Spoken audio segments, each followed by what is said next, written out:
سورة المدثر مكية. بسم الله الرحمن الرحيم.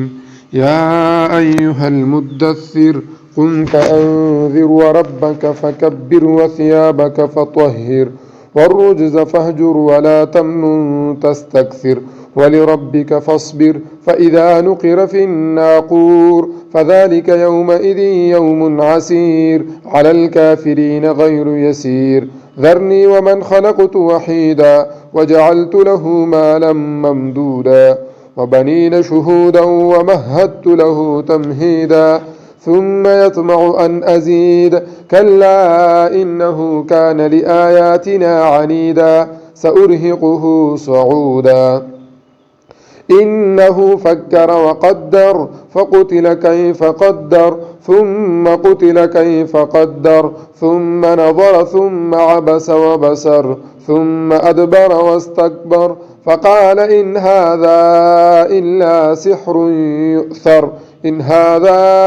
إلا قول البشر سأصليه سقر وما أدراك ما سقر لا تبقي ولا تذر لواحة للبشر عليها 19 وما جعلنا أصحاب النار إلا ملائكة وما جعلنا عدتهم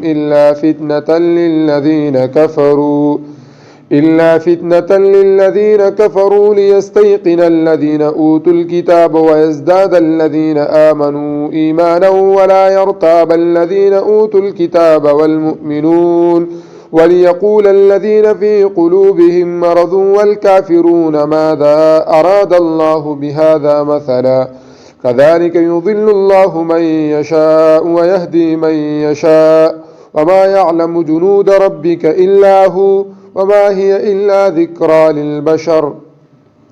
كلا والقمر والليل إذ أدبر والصبح إذا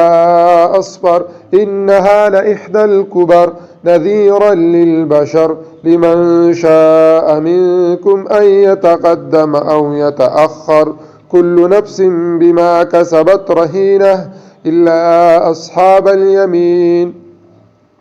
في جنات يتساءلون عن المجرمين ما سلككم في سقر قالوا لم نك من المصلين ولم نك نطعم المسكين وكنا نخوض مع الخائضين وكنا نكذب بيوم الدين حتى أتانا اليقين فما تنفعهم شفاعة الشافعين فما لهم عن التذكرة معرضين كأنهم حمر مستنفرة فرت من قسورة بل يريد كل امرئ منهم أن يؤتى صحفا منشرة كلا بل لا يخافون الآخرة كلا إنه تذكرة فمن شاء ذكره وما يذكرون إلا أن يشاء الله هو أهل التقوى وأهل المغفرة.